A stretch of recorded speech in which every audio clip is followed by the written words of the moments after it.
Street, when the country's largest e-tailer goes shopping, it does so in style. Flipkart has just bought over fashion online portal Jabong for $70 million cash deal through its subsidiary Myntra. This move only goes on to consolidate the homegrown unicorn's position in the e-commerce space, and here's why the deal makes sense. Jabong, which has the largest portfolio of foreign brands on offer, has a strong presence in the national capital region as well, and this brand loyalty may be one of the reasons why Myntra and Jabong will continue to operate as two separate entities. What's more, this deal won't be a drag on Myntra, which was acquired by Flipkart 2 years ago, now that the parent company is funding the entire deal from its own capital pool. Now, the management team at Jabong will stay put, at least for now, except at the very top, where Myntra CEO Anant Narayanan will take over to oversee the transition. In fact, Myntra could learn from the high net promoter score maintained by Jabong. And last but not the least, this acquisition also helps Myntra spread its wing in the offline space, opening its first store in Bengaluru, which helps it increase its own channel push. CNBC TV 18 caught up with the man of the moment, Anant Narayanan, himself to find out why this acquisition makes sense. Jabong, both as a brand, a company, their focus on international brands, their focus on women, their strength in NCR, all made it quite attractive for us.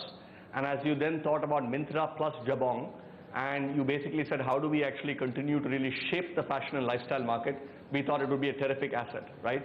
And I actually, while it's an acquisition, I also think of it genuinely almost as a partnership to say, how do we actually continue to grow and scale the business? Also, from a Flipkart group perspective, it made a ton of sense because Flipkart Softlines plus Myntra plus Jabong actually can really now actually operate on all parts of the market and continue to actually shape the market. So we're very excited about it, both as a group and as Myntra. Will Jabong and Myntra continue to operate separately? Is there a timeline on merging both of those entities? What is going to be the brand positioning for both of these? Since you all both function, now of course Jabong is part of Myntra, but in a very similar space. Yeah.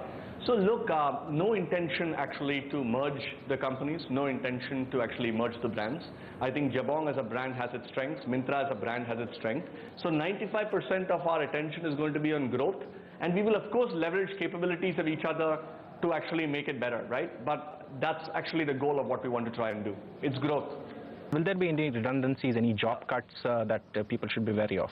Even if a customer is buying things on Myntra and buying things on Jabong, they're buying two different things because the selection is different.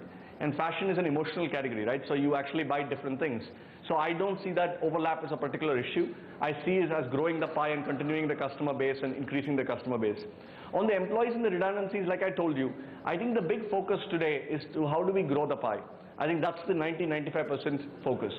As we think about areas of synergies, we will look at it function by function, but we're in no rush, right? The focus today is on figuring out over the next several months, thinking through the growth plan and how do we continue to scale and shape the market. All right.